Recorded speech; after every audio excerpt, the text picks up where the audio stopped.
So last night we got to witness the epic, the glory of WWE SummerSlam 2015, the 20th annual SummerSlam, the 4-hour Summer Spectacular. I am going to try to speak about every match as much as possible. You have to understand I have a very limited time, so I'm very sorry if I skipped a match that you really enjoyed, because I want to talk about the matches that I personally really enjoyed. So with that being said, let's kick this off, shall we? I really like how Jon Stewart opened up the show. It was sort of awkward at first, but I got the whole comedy skit with, him inviting Mick Foley because he wants to confront Lesnar and all that. I like that. It was funny. It was cool. I enjoyed Jon Stewart being there, especially later on in the night, which we'll get to later in the video. Now, I also liked, his other skill with Stephen Amell and Neville when he wanted Stephen Amell to sign, I guess, his grandson, son, I don't know, nephew, his shirt, and you see the Undertaker walk by and the lights go out and the smoke comes cool. Like that was a cool moment. I thought that was pretty cool. But all in all, I did enjoy Jon Stewart being there in general. Moving on to our first match, Sheamus vs. Randy Orton. I really liked how they actually worked around, even though they had a lot of match in the past. They still made this match look original and new, which I really like. There was a few RKOs out of nowhere, which we all know that's awesome to see. But Sheamus winning is a good thing, in my opinion. Orton really didn't need the win. Sheamus did. He's kind of red hot right now. He needed another pay-per-view win, especially at SummerSlam. Good way to kick off the show. I give that match 3 stars out of solid 3 stars out of 5. We're going into the tag team match that was surprisingly amazing, but had quite a few botches. For some odd reason, these guys, and all throughout the night, there were quite a few botches in every match. I don't know why, but that's just me being a critic, and I have to tell you guys that. But with that being said, Los Matadores versus Lucha Dragons versus the Primetime Players defending the titles versus New Day. Oh my God. New Day rocks. New Day rocks. Man, I am falling in love with New Day more and more every fucking time I see them on my TV. I've been kind of really into them for like the past 2 months, really kind of liking them and supporting them, especially when they turned heel is when I thought that was just perfect. But all in all, the match was really good. There was beautiful story told in the ring. Honestly, those guys went out there. Xavier Woods, whatever he does on the outside of the ring, he just talks nonstop, and that makes it so much more entertaining. I like how they utilized the fact there were 4 tag teams and 8 men in this tag team match. Bodies roll all over the place. Maneuvers were amazing. But again, way too many botches. So for that being said, it's a 3.9 out of 5 for me. Moving on, and by the way, New Day winning is perfect. Like, awesome. That dance, though. That dance by Big E. I'm sorry. Woo! Moving on. Dolph Ziggler versus Russo. Don't give a fuck. Dolph wins. Match was simple. 2.5 stars. I don't give a fuck. Stephen Amell and Neville versus Stardust and the Cosmic King, Wade Barrett, or King Barrett. I like the opening promo when it was like a comic book. I like that battle in Brooklyn. Really cool stuff. Stephen Amell entering the Green Arrow costume was really cool. I like the logo he had on his trunks, or not trunks, excuse me, his I don't know, t-shirt. It was like shorts. I don't know. Whatever, whatever he was wearing to wrestle in. But the match itself was really good, and surprisingly, Stephen Amell was in the match more than Neville, which was very surprising to me, but he did really good. He's very athletic, and, when he entered the ring, just the way he springboarded off of the top rope and landed just, whoa, like a superhero. And, the outside jump he did from the top rope to Wade Barrett, King Barrett and Stardust, that crossbody was really cool. And, he did some other cool moves, the athleticism is there and all that. But all in all, a solid match for 3 stars out of 5. Pretty decent for, an actor coming in. He surprised a lot of people, and good for him. And obviously they get the win because it's no surprise. Moving on to Ryback defending his Intercontinental Championship, against The Miz and Big Show. Didn't really care about this match. Ryback wins. Decent match. I'm not even going to rate it because, honestly, I wasn't really paying attention to it because I don't give a fuck about this match. Because even though I like Ryback and I like The Miz, I fucking hate the Big Show, and I want Ryback to move on to other things than just Miz and Big Show. Like, I want Big Show to be out of the fucking 2 title pictures. Please, thank you. Moving on. Ryback wins. Moving on. Roman Reigns and Dean Ambrose as a tag team going up against Luke Harper and Bray Wyatt. I love the dynamic between Roman Reigns and Dean Ambrose. I've told people, I love the fact that they were the Shield together for like, you know, a year and a half, and then they went on their separate ways for a year and a half. They found themselves as single competitors, maybe not as successful as they wanted to be, but they found themselves as single competitors, and now they're back as a tag team, as their own entities, and it's so cool to look at. They have this chemistry, this great tag team chemistry that I think should go on into the tag team, you know, division, and not just separate. They have something magical there. The match was great story told by the guys, physical, especially between Luke Harper and Roman Reigns. Hell, the outside of the ring was probably better than the inside action, honestly. Like, they were doing so much stuff. They were honestly wrecking each other's bodies. Like, they were super kicking each other, they were spearing each other, they were doing, Bray Wyatt was doing fucking Sister Abigail's left and right. Man, it was awesome to look at. The wrestling was good, it was smooth, there was very few botches, there were a few, but with that being said, it was a 3.5 out of 5 for me. Now, the World Heavyweight title was probably the most fun I've had watching wrestling in a while. What I mean saying by that, pro wrestling, sports entertainment, let me rephrase that. It was something that I wanted to see because I wanted Rollins to be a dual champion. I wanted Cena to fucking lose.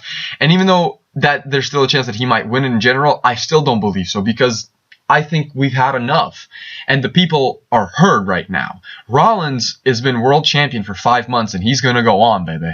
Woo! That's what's gonna happen. That's what's gonna happen, alright? He is now the first ever person to win the United States and World Heavyweight title. Bitch, build him a fucking statue. But I digress. Back to the match. Beautiful, honestly, like, the physicality, the pure professional wrestling.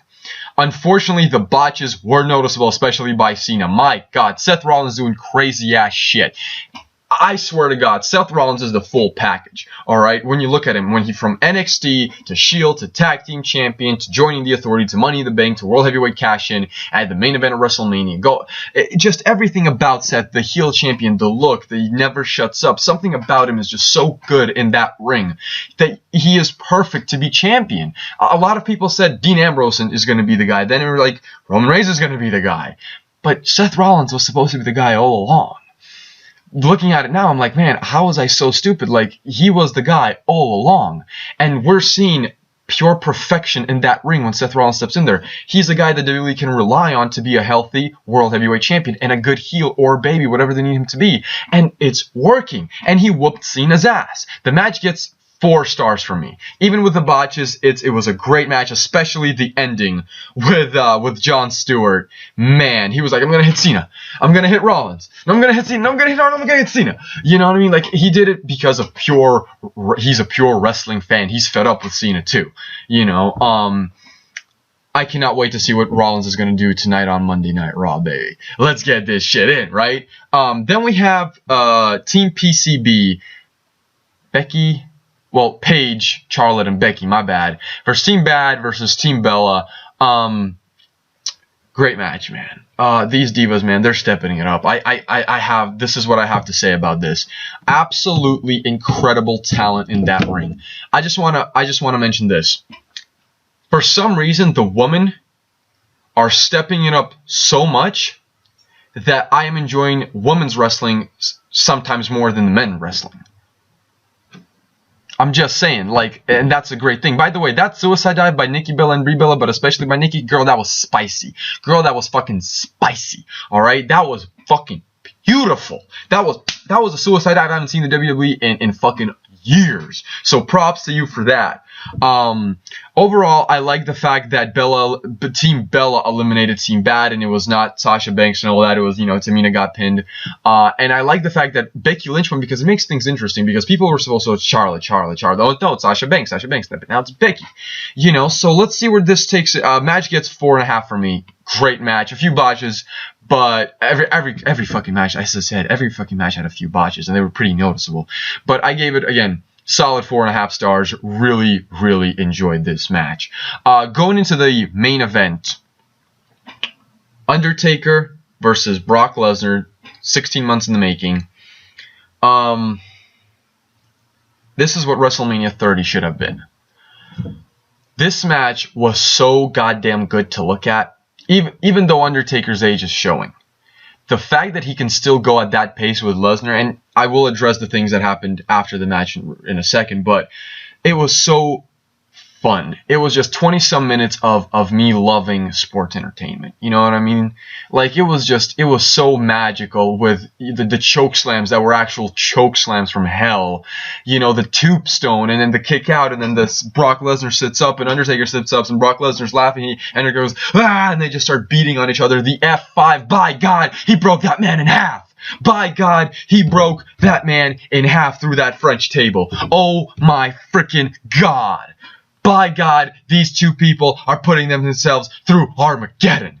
That's what I was thinking, because it was amazing. 5 strong suplexes. I wanted more. I wanted at least 5 more, but 5 strong suplexes on the Grim Reaper. Man, this was an absolute amazing match. The way it ended, I want to address the way it ended.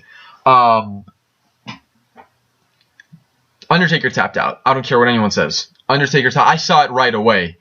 The replay only showed how exactly it happened, but, you know, the referee, bad. I understand why they did it to continue the storyline, but bad call by the ref. Bad call by the ref. That was really bad. Really bad. Undertaker doing the low blow is going to continue the storyline a lot, because he's going to be a heel now, and it's going to be Brock Lesnar saying, and Paul Heyman saying, that he can't beat him, you know, without that low blow. Let's see if that's true, but we know what all is, right? So, and the way that Brock Lesnar lost, he didn't tap out, he did this to the Undertaker. I'm going to pass out. Fuck you, I'm not tapping out. Brock Lesnar won, in my opinion. I don't care what paper says, you know, what it says on paper. Brock Lesnar is the winner. Match gets 5 out of 5 stars for me. Not as a pure wrestling match, but a sports entertainment match. This whole event gets a solid 9. As an event, from start to finish entertaining me, it gets a solid 9. I may not like the pure ending of it, but I know it continues a storyline that we're going to enjoy for another month and a half or 2.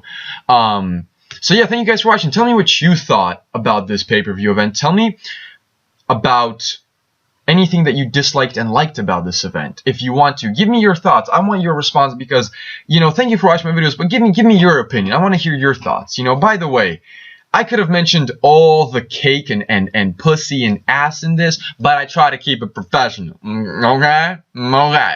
I'm just saying there was a lot of cake. Moving on. Thank you guys for watching. If you like my videos, please like, comment, share, and subscribe. If you didn't like my videos, please dislike and tell me what I can do better. Thank you guys.